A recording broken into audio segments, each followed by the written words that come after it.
Bonjour à tous. Calculer une longueur. Au boulot.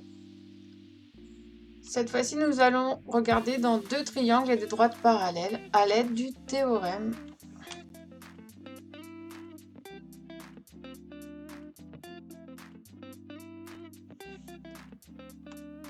Nous avons une première configuration avec deux triangles emboîtés, ce qui s'appelle la configuration classique, puis une seconde configuration qu'on appelle la configuration papillon.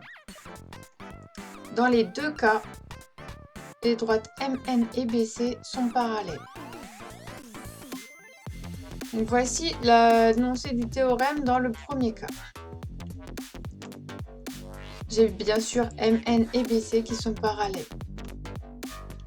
Donc le théorème de Thalès nous dit la chose suivante. Si les points AMB et ANC sont alignés et si les droites MN et BC sont parallèles, alors on a le tableau suivant qui est un tableau de proportionnalité. Dans notre tableau, nous allons mettre les longueurs dans le premier triangle ABC, les longueurs dans le second triangle AMN, mais pas n'importe comment. La longueur AB correspond à la longueur AM. La longueur AC correspond à la longueur AN, puis la longueur BC correspond à la longueur MN. On peut aussi écrire sous forme de quotient, juste en fait en effaçant le tableau, en gardant tout dans le même ordre. Donc AB sur AM égale AC sur AN égale BC sur MN. On va regarder la même chose pour la configuration papillon. Nous avons toujours MN et BC qui sont parallèles. Donc le théorème de Thalès nous dit toujours la même chose. Si AMB et ANC sont alignés et que les droites MN et BC sont parallèles, nous allons avoir un tableau de proportionnalité. Les longueurs dans ABC, les longueurs dans AMN. AB correspond à AM. En fait, ce qui se correspond sont les côtés alignés ou parallèles. AC correspond à AN. Et pour finir, BC correspond à MN. De même, on peut avoir l'écriture sous forme de quotient. Comment calculer dans le cadre de la configuration classique?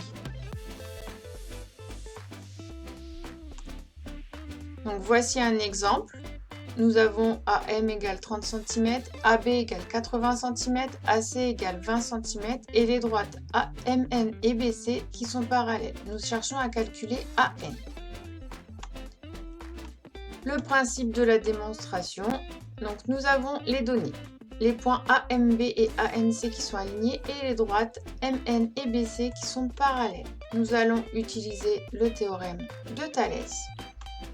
Le tableau suivant est un tableau de proportionnalité et les longueurs dans AMN et les longueurs dans ABC, nous avons les choses suivantes. Donc AM correspond à AB, AN correspond à AC, MN correspond à BC. Regardons comment on fait les calculs. Donc nous avons ce tableau. On écrit les valeurs que l'on connaît. Et nous allons utiliser la règle de 3 qui s'utilise seulement dans un tableau de proportionnalité. Donc, AN égale AM fois AC divisé par AB égale 7,5. La longueur AN est donc de 7,5. Comment calculer dans le cadre de la configuration papillon? Donc voici l'exemple. Nous avons bien une configuration papillon. Nous avons les longueurs suivantes et les droites ED et KP qui sont parallèles. On cherche à calculer la longueur KP. Nous allons réfléchir de la même manière que d'habitude avec les données, les propriétés et la conclusion. Les points EFP et DFK sont alignés et on n'oublie pas les droites parallèles. ED parallèle à KP. Dans ce cadre, nous pouvons utiliser le théorème de Thalès. Nous allons donc avoir un tableau de proportionnalité qui est le suivant. Donc longueur dans EDF, longueur dans KPF. EF correspond à FP, ce sont les côtés alignés l'un avec l'autre. FD correspond à FK et ED correspond à KP. Donc voici le tableau. Nous remplissons avec les valeurs, donc FD égale 3,2 cm, FK égale 4,7 cm et ED égale 2,4 cm. Il nous manque la longueur KP, nous allons donc utiliser la règle de 3 afin de calculer cette longueur. Donc KP est égal à FK fois ED divisé par FD, ce qui nous fait 4,7 fois 2,4 divisé par 3,2. On a donc que la longueur KP est égale à 3,125 cm. Merci d'avoir été attentif à cette leçon. Je vous dis au revoir et à vous de jouer.